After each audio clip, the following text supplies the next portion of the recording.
What's up, guys? On this episode, we brought Justin Escalona into the office to talk about how he built a clothing brand that made him 20 grand on the first drop.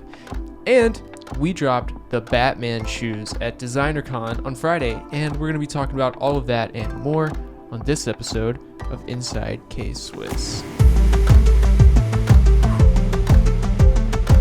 Over the weekend, we launched the Batman collection at designercon with 3 shoes inspired by the iconic TV show from 1966 and the 1989 Batman with Michael Keaton in it. And this is in celebration of 80 years since the introduction of the character in Detective Comics.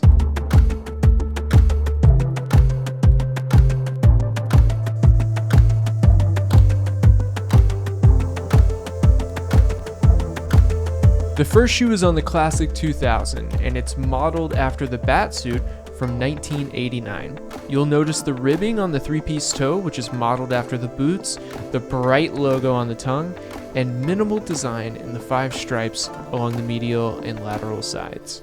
We also have a Batman and a Robin shoe based on the 1966 Batman TV show. The Batman TV show Batman shoe is on the Classic 66, while the Robin shoe is on the Surf and Turf. Now, the Batman shoe is actually really interesting because it's on the Classic 66 from 1966 from KSwiss. KSwiss was founded in 1966 off the back of that shoe, and the Batman TV show released for the first time in 1966.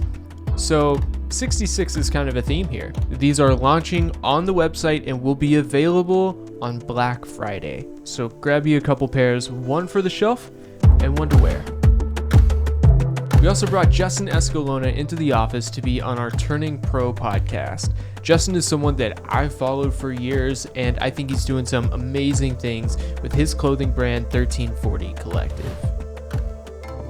So for anybody who doesn't know who I am, my name is Justin. I grew up in Chicago. I'm 23 years old, and I created a clothing company called 1340 Collective, and it is become pretty big like in the past few years. I started 4 years ago, and it's grown to something I never thought possible. And I make YouTube videos every once in a while for fun. I started off this whole journey by making YouTube vlogs, and that was a pretty crazy experience. But now I'm really focused on business, and that's really what I've put everything into, and it's been working out pretty all right. I have a question about your apparel line. I think you probably get asked this a lot of times, but one thing for the listeners and viewers watching, you, on your first drop, made $20,000, give or take. Correct. Tell me a little bit about that. That just doesn't happen. Yeah, so I have this really strong theory that doing things for free has a huge value, like massive value. Growing up in Chicago, there's always, when underground artists, like emerging artists have to go on tour, Chicago is a stop that always is hit. Like, it's impossible to not go to Chicago.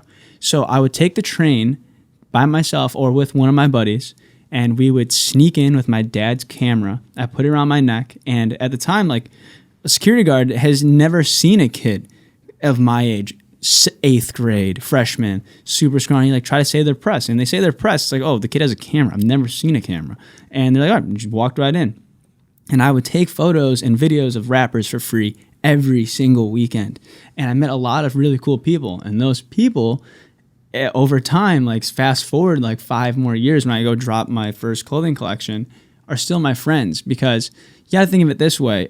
If an artist is thinking, oh, I need to hire a photographer for this photo shoot for my album cover, will they pick the guy who has always done it for free, or are they going to pick the guy who offers them $250?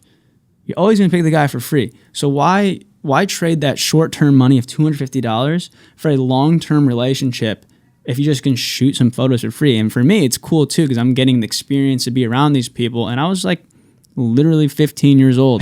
So just being able to do that was cool enough for me. And I never even thought of it I'm going to cash out on these guys one day. But naturally, when you take photos with these people over and over and over again, over the course of 5 more years, you become friends. Yep. And when I did my first clothing drop, I had an idea of I need to really utilize all my friendships. So I printed out one sample, literally one t-shirt, And I went around town and I put it on all of my friends. Took photos of my friends wearing the t-shirt, and they didn't care. They're like, oh, this guy's our friend. He's done so much for us. Like, it's just a photo wearing a t-shirt. And I blasted these photos everywhere. And a lot of these artists that I used to take photos for are now very, very popular people. So that's how I made $20,000 in one day or 1 week. Believing in people before people believed in them paid off. Yes, and I still do that to this day. All right, guys, that's it for today. Thank you so much for watching, and join us again next week on Inside KSwiss.